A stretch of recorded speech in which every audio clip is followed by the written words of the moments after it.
Um, my name is Saana, and I started my research journey looking into the political environment for Auckland women at the end of the 19th century. I was trying to understand what political issues they were interested in at the time, having had just won the vote.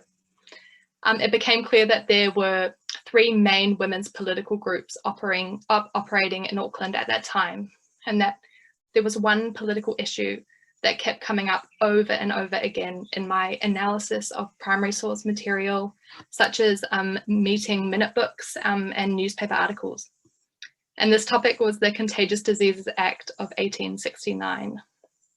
This act was an extremely controversial piece of legislation that was designed to combat venereal disease in New Zealand. Whilst this act was contentious among women's political groups throughout New Zealand, it caused a particularly huge debate in Auckland, as the three main feminist groups were divided in their opinions of the act. Through this division, there emerged two distinct ways that feminists viewed the Contagious Diseases Act and the role that the state should play in addressing venereal disease. My project explored these two feminist perspectives held by the main women's political groups in Auckland, and I specifically focused on the criticism that one group in particular faced for their stance in order to see what it could tell me about what it meant to be a feminist in Auckland at the turn of the 20th century. So I want to start by just giving a brief rundown of the environment for women in Auckland following their enfranchisement in 1893. During this time, the social, political, and economic environment for women was undergoing a period of great change. Women were entering the workforce in greater numbers, becoming domestic servants, factory labourers, and teachers, with some even joining the legal and medical fields. University attendance became more common for women, and married women were finally given the right to own their own property. However, women were still barred from standing for parliament. They were still confined largely to the domestic sphere, with only 24% of women working outside the home in 1891. And they were still unable to apply for divorce on the same grounds as their husbands. And given these disadvantages, groups that advocated for the rights of women were incredibly important at this time. In Auckland, there were three main political groups advocating for women's rights. These were the Auckland Women's Christian Temperance Union, the Auckland Women's Political League, and the Auckland Women's Liberal League. Now, I know these names are very similar, so just take a moment to really remember them because we're going to be talking about them a lot. All three of these groups primarily consisted of middle and upper class Pākehā women who had the time to engage with politics. And as a result, the voices of Māori women, of non-European women and lower class women were often left out of the discussion. However, despite this lack of diversity, for the women who were members, these groups provided an important space where women could exercise their political voices and advocate for their rights. Although all three groups were slightly different, they all focused on issues such as equal pay for equal work, raising the age of consent to 21, promoting temperance, and achieving equal marriage and divorce laws, with all of them adopting tactics such as sending letters to Parliament and petitioning for issues of importance to them. One of the most well-established women's political groups in Auckland was the Christian Temperance Union, which was set up in February 1885 by Mary Clement Levitt, who was a visiting member of the American Women's Christian Temperance Union, and two New Zealand suffragists, Amy Daldy and Annie Schnackenberg, who went on to become the president of the Auckland group in 1889. The Auckland Women's Christian Temperance Union consisted of Congregationalist, Methodist, and Baptist Pākehā women, and focused mainly on issues of temperance and moral purity in its monthly meetings at the Central Mission Hall on Albert Street. A group that was closely related to the Temperance Union was the Auckland Women's Political League. This group was initially set up as the Auckland Women's Franchise League in 1892 by Amy Daldy, who was a member of the Temperance Union, and fellow feminist Annabelle Knight. And the primary purpose of the Franchise League was to campaign for women's suffrage. However, following their victory in 1893, the Franchise League reformatted itself into the Political League, which aimed to advocate for women's rights beyond the vote. Although not strictly a religious group like the Temperance Union was, many of the Political League's members were devout Christians, and each meeting began with the Lord's Prayer. The third and final political group that I looked at was the Auckland Women's Liberal League. In 1894, Eliza Collings and 20 other women left the Political League, which they criticised for being too conservative, to form their own group. The Liberal League sought to separate itself from the Political League and the upper class Christian feminist circle in Auckland, intending to make a new group that would represent the working women of Auckland and the working men of Auckland. Whilst its explicit approach to class was distinct from the other two groups, the Liberal League focused on many of the same issues, such as achieving equality in employment, marriage, and political participation. However, there was one area in which the Liberal League held a radically different position, and this was the Contagious Diseases Act. The CD Act was introduced in 1869 to combat venereal disease, a problem that had grown rampant throughout New Zealand.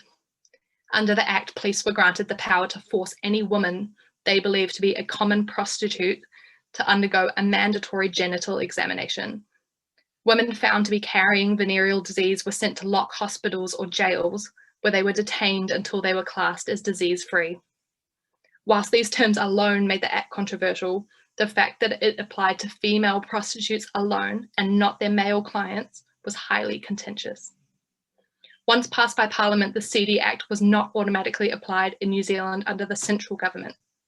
Rather, the power to adopt and enforce the Act was left to each provincial government.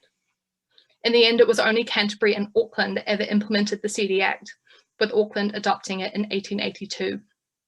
However, owing to increasing public dissatisfaction, the Act was only ever actively enforced in Auckland until 1886, and it was eventually repealed in 1910. Despite the relatively short period of active implementation, the CD Act created much debate in Auckland, and its continued presence on the statute books long after 1886 was a point of conflict. Living in one of the only two cities to implement the CD Act, Auckland women felt strongly about the impact that it had on women in society, and as such, it became a topic of great concern among Auckland women's political groups. Taking a particularly strong stance on the topic was the Temperance Union and the Political League, who both opposed the CD Act on the grounds of morality and equality. Both the Temperance Union and the Political League campaigned for the repeal of the CD Act. One of the main reasons they did so was on the grounds that the Act only applied to women. The Temperance Union and the Political League regularly petitioned Parliament, stating that the Act was deeply unequal. Not only was the Act a physical violation of women's bodily autonomy, but by applying to women alone, the Act reinforced a double standard of morality over the sexual behaviour of men and women. In addition, the Temperance Union and the Political League stressed that by only targeting one sex, the Act was effectively useless as a measure to prevent the spread of venereal disease, as it ignored the fact that venereal disease was often passed on to sex workers through their male clients. As quoted in their minute book, the Political League expressed their frustration with the Act's inequality by stating that the one-sidedness of the Act is an insult to every woman in the colony. However, the point discussed the most in the minute books of the Temperance Union and the Political League was that the CD Act was deeply immoral. Both of these groups believed that prostitution and any means of regulating it was morally corrupt from a Christian standpoint. And as such, both groups opposed the CD Act on the grounds that the state was effectively endorsing prostitution by promoting a law that attempted to regulate it. For the Temperance Union, who were the group committed to the pursuit of social purity, the mere existence of the CD Act on the statute books, whether implemented or not, posed a threat to Christian morality and, according to the Union, hindered their work of social purity. In a letter sent to the House of Representatives in protest, the Temperance Union stated that the CD Act was iniquitous in its nature, scandalous in its object, and disgraceful alike to a nation and its government. As an alternative to the Act, both the Temperance Union and the Political League advocated for the Suppression of Immorality Bill, which was designed to prevent prostitution entirely by giving police the power to arrest any person they found present in a brothel, regardless of gender. The arguments of inequality and immorality held by the Temperance Union and the Political League reflect the popular opinion of many feminists at that time. However, the Liberal League's position on the Act was radically different and challenged the status quo. Rather than advocate for the repeal of the CD Act, the Auckland Women's Liberal League stressed that the Act should be, and I quote, fearlessly and rigidly enforced. In a statement of support published in all New Zealand newspapers, the Liberal League stated that it supported the CD Act on the grounds that it was a protection to posterity by safeguarding wives unhappily circumstanced. In other words, the Liberal League believed that the CD Act would protect wives from contracting venereal disease from their adulterous husbands.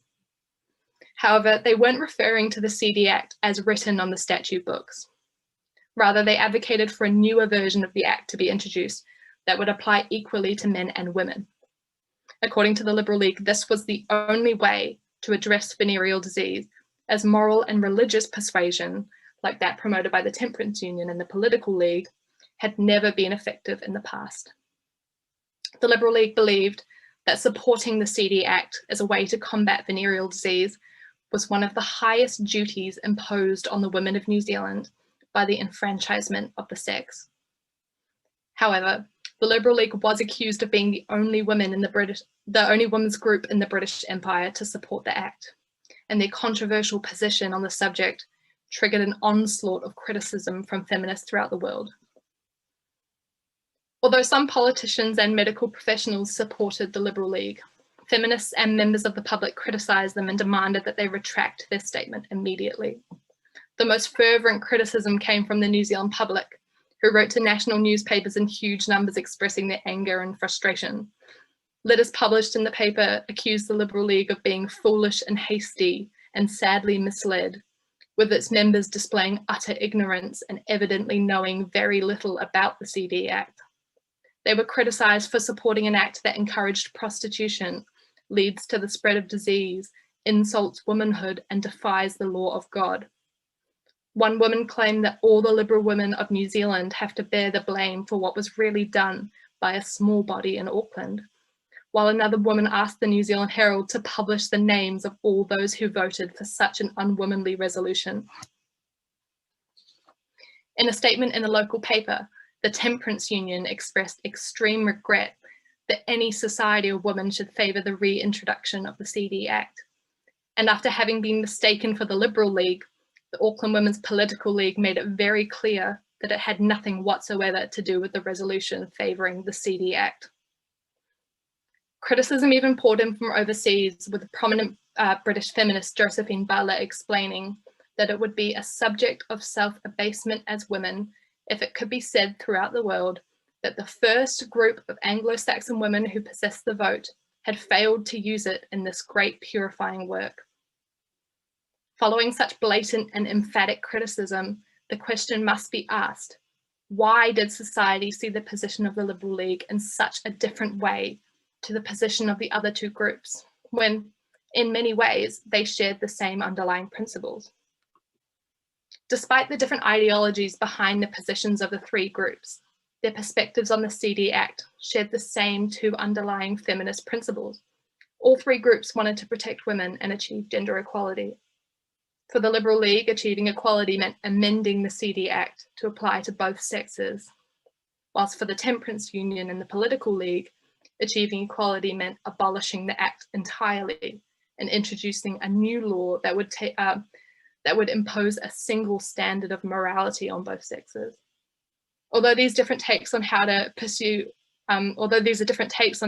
equality, both sides wanted to abolish the double standard and achieve gender equality under the law. Similarities can also be seen in the desire to protect women. The Liberal League wanted to protect women from unknowingly contracting venereal disease from their adulterous husbands, whilst the Temperance Union and the political league sought to protect women from invasive medical examinations by seeking to repeal the CD Act. It could be said that the shared desire to achieve equality and protect women made all three of these groups worthy of the title feminist, but this was not the case. Despite these similarities, the Liberal League was still criticised for appearing to go against the true interests of feminism. I found this situation really interesting because it revealed that there was clearly a socially defined right way to do feminism in Auckland at the time, and that the Liberal League was clearly not living up to that standard. The criticism that the Liberal League received for its support of the CD Act revealed the prevalence of Christianity in the feminist consciousness of Pākehā women in late 19th century Auckland. At that time, feminism in New Zealand was focused on the demand for autonomy and equality for women. However, with over 90% of Pākehā being Christian, feminism was also heavily influenced by Christian moral values. Whilst many Christians believed that women were the moral guardians of society, making it a woman's job to achieve the Christian ideal of moral purity. Adopting this position, many feminists aimed to rid society of impurities such as alcohol, gambling, and prostitution. The Liberal League's support of the CD Act, a law that regulated prostitution, was therefore condemned as an action that insults womanhood and defies the law of God. Despite the intention of the Liberal League to promote gender equality and protect women, they were not seen to be doing feminism correctly in the way that the Temperance Union and the Political League were, as they did not promote the idea of social purity. Clearly, at the turn of the 20th century, Auckland feminists had to advocate for more than just women's rights. Rather, the right way to be a feminist involved fighting for equality and autonomy for women, while also aiming to create a socially pure society founded on Christian values. Although these religious values of moral purity no longer overtly dictate what feminism is in the 21st century, unwritten rules still dictate ideas about what feminists should say, what they should believe, how they should behave, and how they should vote. As such, the question must be asked, is there a right way to be a feminist today?